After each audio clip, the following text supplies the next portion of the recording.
మనందరికీ తెలుసు కుల వ్యవస్థ భారతదేశంలో ఎంత కన్ఫ్యూజింగ్గా ఉంటుందో మనందరికీ తెలుసు. ఒక్కొక్క రాష్ట్రంలో ఒక్కొక్క కులాన్ని ఒక్కొక్క పేరుతో పిలుస్తాం.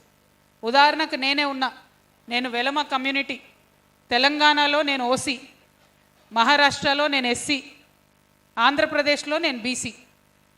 మరి ఒక్క కమ్యూనిటీ, అది కూడా ఇంత చిన్న కమ్యూనిటీకి, సంఖ్యాపరంగా చిన్నగా ఉండేటటువంటి కమ్యూనిటీకే 3 రాష్ట్రాల్లో 3 రకాలుగా ఉంటే, మరి 56% పైబడి ఉన్నటువంటి బీసీ కమ్యూనిటీలైనా మిగతా ఓసీ కమ్యూనిటీలైనా ఎంత కన్ఫ్యూజన్ ఉంటుందో మనందరికీ తెలిసిందే. సో ఇవాళ ఇక్కడ అన్ని కమ్యూనిటీస్ని పిలవడం జరిగింది. ఓసీ కమ్యూనిటీస్ని పిలిచినాము, ఎస్సీ కమ్యూనిటీస్ని పిలిచినాము, ఎస్టీ కమ్యూనిటీస్ని పిలిచినాము, బీసీ కమ్యూనిటీస్ని కూడా పిలిచినాం. ఎందుకంటే భారతీయ జనతా పార్టీ వచ్చిన తర్వాత ఈడబ్ల్యూఎస్ అనే రిజర్వేషన్ పెట్టింది ఒక 10%. మరి ఈడబ్ల్యూఎస్ రిజర్వేషన్ పెట్టినప్పుడు అప్పర్ క్యాస్ట్లో ఉండేటటువంటి అగ్రవర్ణాల్లో ఉండేటటువంటి పేదలకు కూడా